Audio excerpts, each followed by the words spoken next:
लक्ष देऊन ऐका। या जगामध्ये अशा काही व्यक्ती आहेत की ज्या स्वतःचा वेळ हा स्वतःसाठी नाही तर दुसऱ्यांचे आयुष्य घडवण्यासाठी खर्च करतात। त्यांना स्वतःपेक्षा दुसऱ्यांची जास्त काळजी असते, दुसऱ्यांचीच जास्त चिंता असते।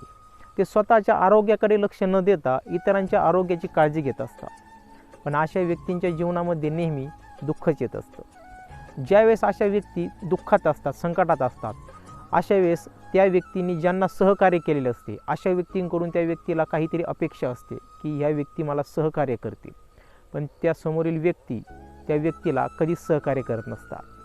त्या फक्त स्वतःच्या जीवनामध्ये गुंतलेल्या असतात।